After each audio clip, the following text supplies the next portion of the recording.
الراء هنا مضمومة ما قبلها مكسور فهي ترقق للإمام ورش فيقرأ يسرون أماني. ننتبه كثيرا لتشديد الياء، ولو وقفنا على الياء نعطيها نبرا بسيطا أماني وصلا أماني وإن هم إلا. نصل ميم الجمع الساكنة بواو مادية مشبعة لأن ما بعدها همز. اللام الأخرى شمسية مشددة فنشد اللام مرتين فويل السلام عليكم ورحمة الله وبركاته. حياكم الله في درس جديد من سلسلة تعلم التلاوة برواية ورش عن نافع من طريق الأزرق ومع سورة البقرة. الجزء الأول الحزب الثاني الربع الأول الآيات من آية 77 إلى آية 79 حرفا وصولا للإتقان بعون الله وتوفيقه. أعوذ بالله من الشيطان الرجيم. بسم الله الرحمن الرحيم. أولا. ننتبه كثيرا لفتحة الواو، لا نقول أولى، والصواب أولا. لدينا ألف ساكنة ما قبلها مفتوح فهو مد طبيعي يمد بمقدار حركتين. يعلمون. العين ساكنة زمنها أطول من المتحركة وهي من حروف لن عمر تحتاج إلى بينية. أن الله. نشد النون بغنة أكمل ما تكون. ننتقل من فتحة النون إلى تشديد اللام المغلظة في اسم الجلالة جل في علاه لأنها سبقت بفتح. يعلم. ننتبه كثيرا للعين، نحاول عدم تحريكها فلا نقول يعلم وهذا خطأ. نتم ضمة الميم ما الطبيعي حركتين. يسرون. نتم ضمة الياء وكسرة السين. الراء هنا مضمومة ما قبلها مكسور فهي ترقق للإمام ورش فيقرأ يسرون. لدينا واو ساكنة ما قبلها مضموم فهو مد طبيعي. وما يعلنون. نتم ضمة الياء نصبر على العين نتم كسرة اللام وضمة النون نو وليس نو. نقف على النون بسكون عارض وقبله حرف مد فهو مد عارض للسكون يمد بمقدار 2 4 6 حركات. أولا يعلمون أن الله يعلم ما يسرون وما يعلنون. ومنهم. لدينا نون ساكنة وبعدها حرف الهاء الحكم إظهار حقيقي مع غنة ناقصة. نتم ضمة الهاء ونصل الميم الساكنة بواو مادية مشبعة تمد بمقدار 6 حركات لأنها سبقت بهمز. ومنهم أميون. نشد الميم بغنة أكمل ما تكون. نشد الياء مع إتمام الضم بعدها واو ساكنة فهو مد طبيعي. لا مد طبيعي حركتين. يعلمون الكتاب. ننتقل من فتحة النون إلى إسكان اللام نل. اللام قمرية وهي من حروف لن عمر. الكتاب. ألف صغيرة خنجرية ما قبلها مفتوح فهو مد طبيعي. إلا أمانية. لدينا حرف مد وبعده همز في كلمتين انفصل حرف المد عن الهمز فهو مد جائز منفصل يمد بمقدار 6 حركات بالإشباع للإمام ورش. أماني. ننتبه كثيرا لتشديد الياء، ولو وقفنا على الياء نعطيها نبرا بسيطا أماني وصلا أماني وإن هم. لدينا نساكن وبعدها الهاء الحكم إظهار حقيقي مع غنة ناقصة. هم إلا. نصل ميم الجمع الساكنة بواو مادية مشبعة لأن ما بعدها همز. إلا ما الطبيعي حركتين. يظنون. نتم الضم ونقف بسكون عارض ونعطي المد العارض للسكون حقه. ومنهم أميون لا يعلمون الكتاب إلا أماني وإن هم إلا يظنون. فويل. لدينا تنوين وبعده حرف اللام الحكم إدغام كامل بلا غنة. فويل. يدخل التنوين دخولا كاملا في اللام فيسبب لي تشديد اللام. لل. فويل للذين. اللام الأخرى شمسية مشددة، فنشد اللام مرتين. فويل فويل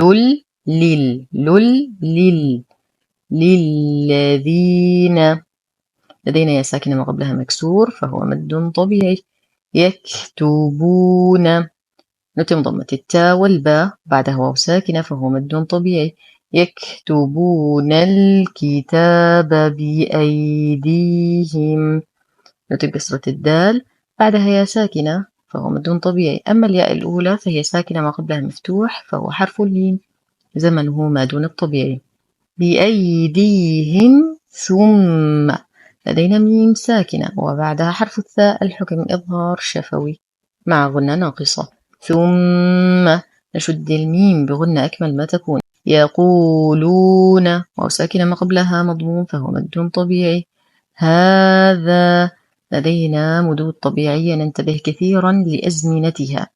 من عندي نون ساكنة وبعدها حرف العين، الحكم إظهار حقيقي مع غنة ناقصة.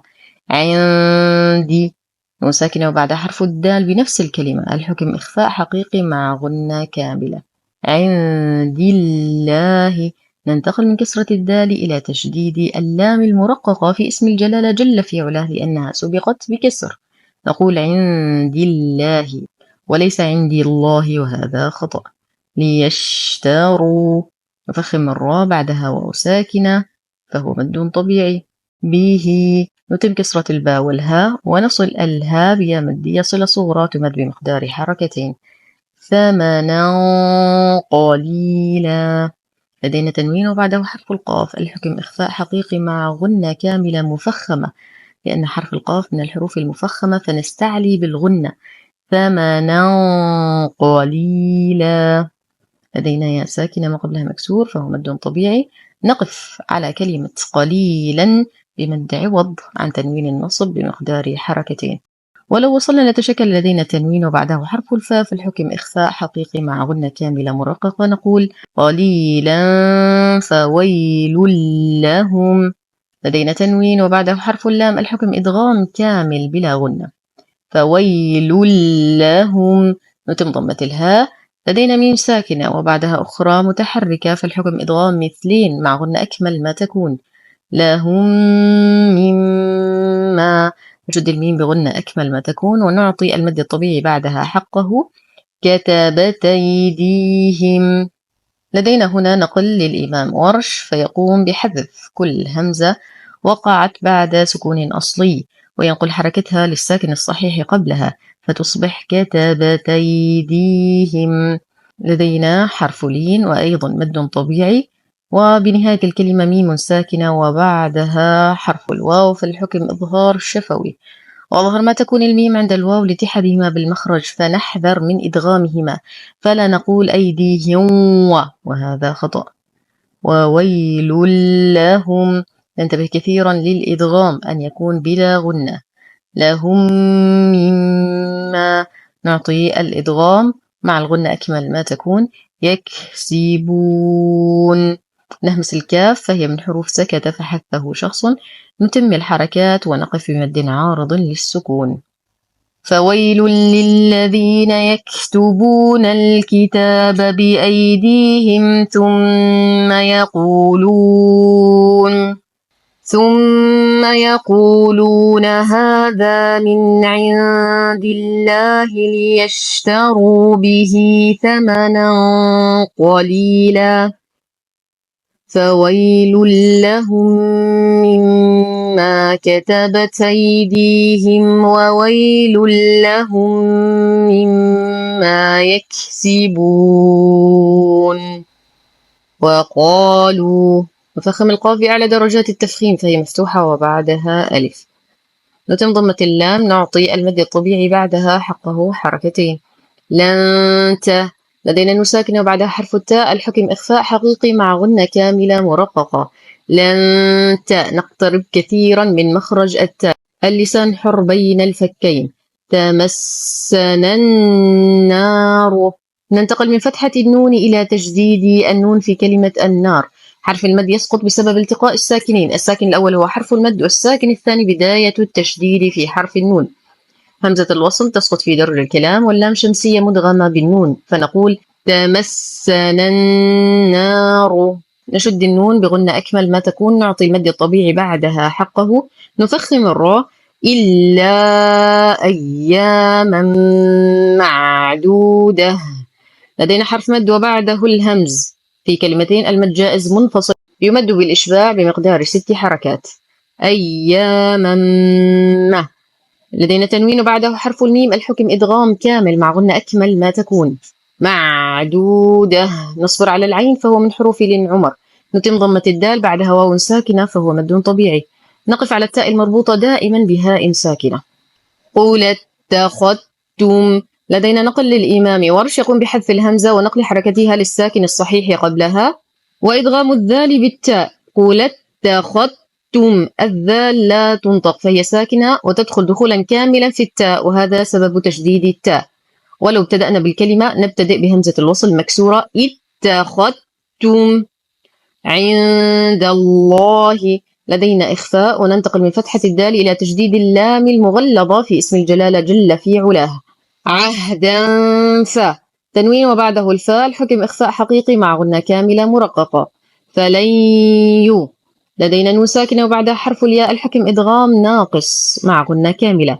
فلن يخلف الله. نغلظ اللام في اسم الجلالة لأنها سبقت بفتح. عهده. وقفا نقف على الهاء بالسكون، ووصلا توصل الهاء بواو مدية مشبعة تمد بمقدار 6 حركات لأن بعدها همز. أم تقولون. ميم ساكنة وبعدها حرف التاء، الحكم إظهار شفوي مع غنة ناقصة. نعطي المدود الطبيعية حقها مع إتمام الحركات. تقولوا وليس تقولوا، وهذا خطأ. على الله. ننتقل من فتحة اللام إلى تجديد اللام المغلظة في اسم الجلالة جل في علاه لأنها سبقت بفتح، والألف تحذف بسبب التقاء الساكنين. ما لا. نعطي المدود الطبيعية حقها. تعلمون. نقف على النون بسكون عارض ونعطي المد العارض للسكون حقه. وقالوا لن تمسنا النار إلا أياما معدودة.